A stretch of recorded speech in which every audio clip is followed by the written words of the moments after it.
안녕하세요, 여러분. 오늘 이 영상에서는 황영웅이라는 인물에 대해 다루려고 합니다. 황영웅은 가난 코스프레를 하고 거짓이야기로 동정을 싼 인물로 알려져 있습니다. 학폭사실 이레즈 이문신 상해점과 등 그의 과거에 대한 논란이 많습니다. 이 영상에서 그의 논란과 이에 대한 대중의 반응을 살펴보겠습니다. 첫 번째, 문신 논란. 10대 때부터 이레즘 이문신을 새겼습니다. 이레즘이란 조폭들이 하는 문신을 의미하죠.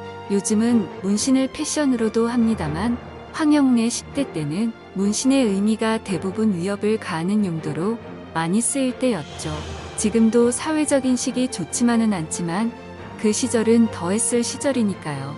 두 번째, 학교 폭력 논란. 황영웅은 학교에서 공포의 대상이었습니다.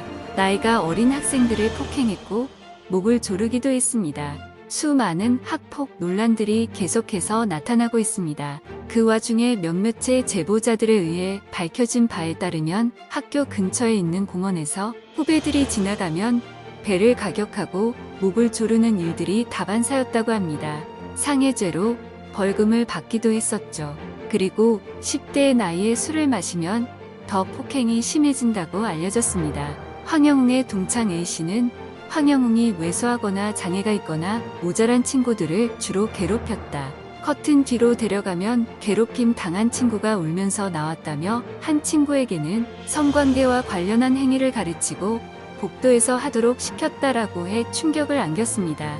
또 다른 동창 B씨는 좌측 쇄골뼈가 골절된 것을 보여주며 황영웅의 긴 막대기를 들고 나타났다. 제게 낮은 목소리로 너희 부모님께 말하면 죽여버린다. 더는 깝죽거리지 말아라고 했다며 여전히 공포 속에 살고 있다고 했습니다. 세 번째, 여자친구 A씨의 데이트 폭력 폭로. A씨는 황영웅이 자신에게 지속적인 폭행을 가했다고 주장합니다. 이로 인해 MBN 시청자 게시판에 글을 올렸으나 MBN 측에서 합의금을 주고 입막음 시켰다고 합니다. 네 번째, 불타는 트롯 논란. 황영웅의 불타는 트롯 결승 진출에 대한 논란이 있습니다. 제작진 측은 황영웅을 내릴 생각이 없어 보인다고 합니다. 심사위원 조항조와 같은 소속사인 우리엔터테인먼트 소속 가수라며 소속사 측에서 그를 밀어주고 있는 것 아니냐는 의혹이 제기되면서 시작된 논란입니다. 원래도 방송가에선 아름아름 소식이 돌았으나 황영웅이 우리엔터의 연습실에서 찍은 영상이 재부각되면서 본격화됐습니다. 황영웅은 2021년 11월 노래가 좋아를 기점으로 활동을 하기 시작했다. 이후에 여수 MBC에서 무룡과 함께 프로그램에 나왔고 위의 연습실 영상도 그와 함께 찍은 것인데 무룡은 우리엔터 소속입니다. 그 외에도 여러 방송이나 행사에서 조양조의 노래를 불렀던 것도 같은 소속사여서이기 때문이 아니었나 하는 정황상의 의심을 샀습니다. 다섯 번째, 소속사 논란. 황영웅의 소속사에 대한 논란이 있습니다. 실제하지 않는 유령 회사를 내세우는 것이 아니냐는 추측이 있습니다. 이에 상해의 논란을 공론화시킨 이진호는 황영웅이 제작진에게 제출한 계약서를 검토해보니 우리엔터테인먼트가 아닌 전라남도에 위치한 파인엔터테인먼트 소속이라고 밝혔습니다. 하지만 소속사라는 파인엔터테인먼트는 아예 법인 등기조차 되어 있지 않습니다. 대중문화예술기획업 등록도 되어 있지 않습니다. 법령 정보를 참조하면 알 수 있겠지만 연예인의 매니지먼트를 하기 위해서는 반드시 대중문화예술기획업 등록을 해야 하며 미등록하고 영업 시에는 2년 이하의 징역 또는 2천만 원 이하의 벌금에 처해집니다. 법인 등기나 문화예술기획업 등록은 안 해놨어도 홈페이지 혹은 SNS 정도라면 만들어 놓을 법도 하지만 인터넷상에서는 찾을 수 없고 동명의 업체가 전라남도가 아닌 영등포구에서 영업하는 것 정도만 알 수 있습니다. 여섯 번째, 팬카페 논란. 황영웅의 팬카페 스태프들에 대한 의혹이 있습니다. 카페 회장이 소속사와 조율 중이라며 기자와 통화하는 등의 수상한 정황이 발견되었습니다.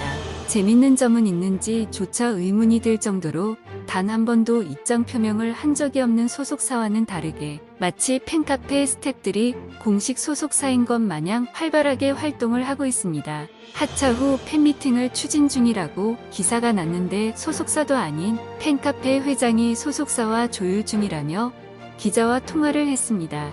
위에서도 서술했듯 정신 나간 소속사가 아니고서야 한 개인이 사칭하는 걸 두고 볼 리가 없으므로 황영웅에게 소속사가 존재하고 공식 카페의 스텝이 황영웅 및 소속사와 연락을 취하고 입장을 대변하고 있다는 것이 기정사실화된 것이다. 그러면서도 대체 그 연락한다는 소속사가 어디인지는 여전히 알려주지 않았다. 소속사가 아닌 일개 팬카페 회장이 마치 소속사처럼 굴고 있는 등의 수상한 정황은 해명되지 않습니다. 또한 카페에서 소속사를 묻는 질문들을 집요하게 삭제하고 있는데 굳이 스태프들이 이 정보를 숨기고 탄압하라 등의 이유도 없습니다. 심지어 이 팬카페의 스태프들에 대해서도 의혹이 많습니다.